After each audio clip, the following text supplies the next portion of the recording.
यहाँ के अधिवक्ताओं की महानता है कि मुझे इस योग्य समझा कि इनको निर्विरोध निर्वाचित किया जाए। और 1990 से मैं कभी सेक्रेटरी, कभी अध्यक्ष, कभी सेक्रेटरी यहाँ निर्विरोध रहा हूँ। यह मेरा लास्ट चुनाव था। इसके बाद हम कोई चुनाव लड़ना नहीं चाहते हैं। हमारी उम्र 85 हो गई, कितना चुनाव लड़ें। इस बार एक आदमी ने नॉमिनेशन दे दिया था, हमारे साथी वकील ने, लेकिन जब मैंने उनसे आग्रह किया तो उन्होंने अपना नॉमिनेशन वापस ले लिया, तो निर्विरोध हो गए। निर्विरोध होने का एक तो अधिवक्ताओं की महानता है, और इसमें मेरा कुछ योगदान उनके विकास के लिए है। जैसे आप जो यहाँ बिल्डिंग देख रहे हैं, यहाँ जर्जर थी हालत इसकी, कोई बिल्डिंग तरह नहीं था, टेबल कुर्सी दुनिया जहान कुछ नहीं था। 1990 से जब हम सेक्रेटरी हुए तो विभिन्न नेताओं से, मंत्री से, इन लोगों से मिलकर हमने यहाँ 5 वो बिल्डिंग बनवाया। ये जितना बिल्डिंग देख रहे हैं, यहाँ के अधिवक्ताओं के सहयोग से मैं उन लोगों के यहाँ अप्रोच किया और उन लोगों ने इसको बनवाया है। तो मैं समझता हूँ कि यहाँ के अधिवक्ता मुझे केवल अधिवक्ता नहीं समझते हैं, गार्जियन समझते हैं। तो मैं भी समझता हूँ कि हमारे परिवार के लोग हैं। काफ़ी लंबा समय था, कैसा बीता है? काफ़ी लंबा समय था, 1990 से कंटिन्यू जो है बहुत अच्छा बीता बने हुए हैं। आपका मतलब किस तरह का रहा? लोगों जीवन 55 साल का प्रैक्टिस है। 55 साल का प्रैक्टिस है, और हमारा विभिन्न पदों पर जो हम रहे हैं, हमारा अनुभव बहुत अच्छा रहा। यहाँ के अधिवक्ताओं के प्रति मैंने जो किया उससे ज़्यादा इन लोगों ने करके दिखाया, हमको निर्विरोध निर्वाचित करते हुए। इस बार आप जो विजय हुए हैं फिर से, तो क्या प्राथमिकता रहेगी आपकी? बगल का एक खंड है हम लोगों का, अधिवक्ता प्रखंड 2 है, उसमें बिल्डिंग नहीं है। बिल्डिंग पुराना जर्जर है, उसको मैं 3 मंजिला बनवा दूंगा। एक, अधिवक्ताओं के लिए चैम्बर की व्यवस्था करूंगा। 2, डिजिटल कार्रवाई सबकी हो, इसकी व्यवस्था करूंगा। पेयजल के लिए मैंने क्या बोलते हैं RO मंगवा दिया है, और सभी तल पर उसकी व्यवस्था करूंगा। पेयजल की व्यवस्था हो अच्छी से अच्छी। अधिवक्ताओं के लिए लाइब्रेरी हो, अच्छी लाइब्रेरी हो, उनका ज्ञान बढ़े। अधिवक्ताओं को जितनी सुविधाएं चाहिए उन सारी सुविधाओं से मैं लैस करके चाहता हूं कि 2 साल में लोगों को बता दूं कि भाई अंतिम बार जो अध्यक्ष हुआ हमारे लिए कुछ किया, और उसको यादगार रखे, स्मरण रखे। इसमें अधिवक्ताओं की भलाई कम और मेरा स्वार्थ ज़्यादा है कि मैं चाहूँगा कि उनके बीच कुछ ऐसा हम छोड़ कर जाएँ कि वो मेरा नाम लेते रहें। तो इसमें मेरा स्वार्थ हुआ कि नहीं? ऐसा कोई काम जो आपको लग रहा है कि अभी तक अधूरा रहा हो, इस बार उसको पूरा कर दें अपने लास्ट टर्म में? बिल्डिंग वाला काम, खंड 2 का बिल्डिंग बन जाए और चैम्बर बन जाए, और यहाँ जो योगदान हमारे दिए हैं, जो MLA हैं अभी आपको कुरहनी के, अनिल सहनी जी, यहाँ के अस्थाई मेंबर हैं हमारे, उनके योगदान से भी जो बिल्डिंग बना है वो आगे वाला। लेकिन उनके लिए हम लोग एक चैम्बर नहीं बना सके। तो अभी विभिन्न नेताओं से मिलकर हम लोग इतना पैसा इकट्ठा करेंगे कि वो बिल्डिंग बने, उनका चैम्बर बने, और चैम्बर बनने के बाद उनको बुलावें कि भाई आपके लिए हमने ऐसी व्यवस्था कर दी, अब आप कुछ सोचिए। मैं समझता हूँ कि जो भी हम लोग चाहेंगे उतना योगदान देंगे। योगदान देते आए हैं, मेंबर यहाँ के हैं। अधिवक्ता सुरक्षा पेंशन की बात होती है, उस पर आपका क्या राय है? अधिवक्ता पेंशन, सुरक्षा पेंशन की जो बात, प्रोटेक्शन एक्ट और सुरक्षा पेंशन वगैरह है, होनी चाहिए, होनी चाहिए।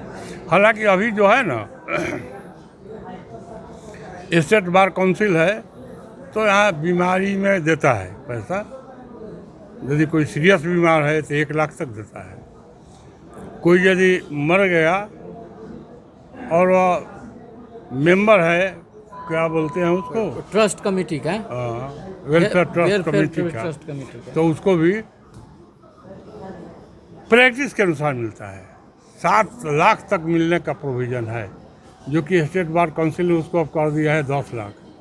तो 10 लाख तक मिलेगा उन लोगों को जिनकी प्रैक्टिस 30 साल से ज़्यादा है।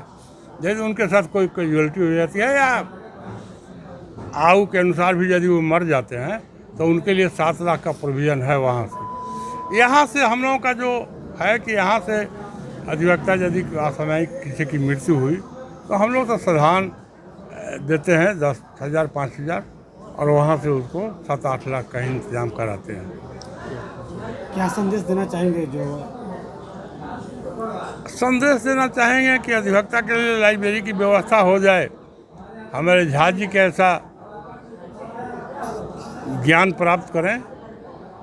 किताब अभी झा जी यहाँ हमारे यहाँ नए नए आए हैं, लेकिन हमको लगता है कि हम लोगों से थोड़ा भी इनको ज्ञान कम नहीं है और इतना ज़्यादा एक्टिव हैं कि लगता नहीं था कि ऐसा भी एक्टिव आदमी होता है जो हमारे एसोसिएशन में आया है।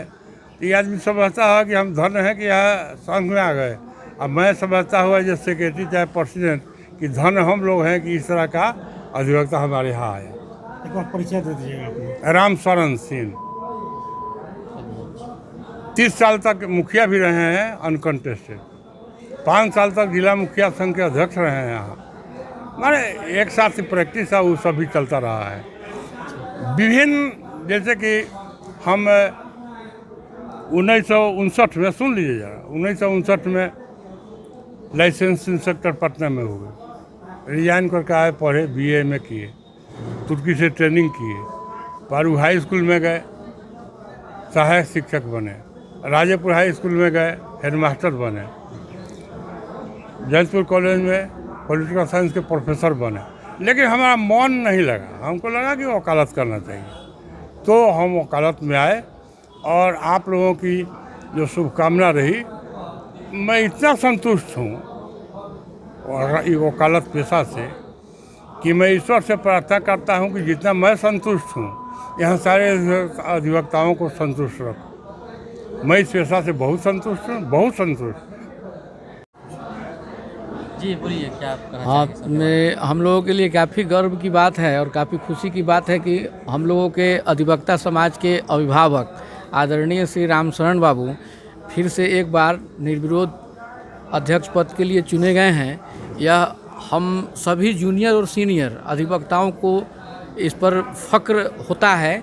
और ऐसे शख्स रामशरण बाबू का जब नाम हम लोगों के सामने आता है तो बार और बेंच के बीच में बेंच को भी लगता है कि हाँ कोई रामशरण बाबू हैं।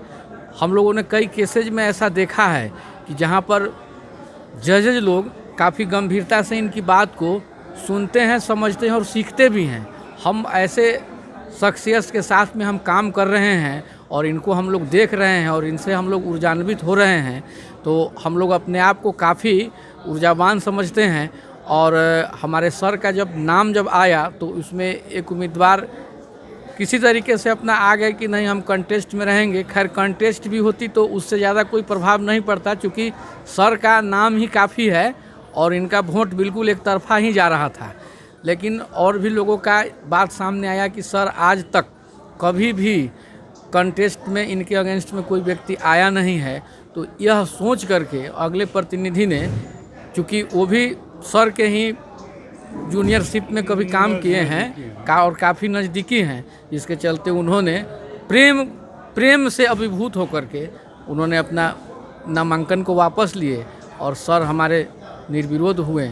और जो अगेंस्ट में थे वो भी हम लोगों के साथ में कदम से कदम मिला करके सब आदमी मिल करके अब आगे हम लोगों को विकास पर कार्य करना है।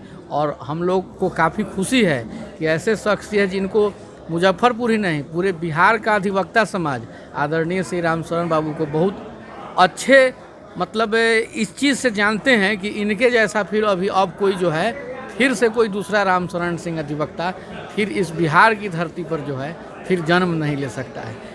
क्या परिचय हुआ आपका? मेरा परिचय हुआ SK झा, मानवाधिकार अधिवक्ता, सिविल कोर्ट, मुजफ्फरपुर।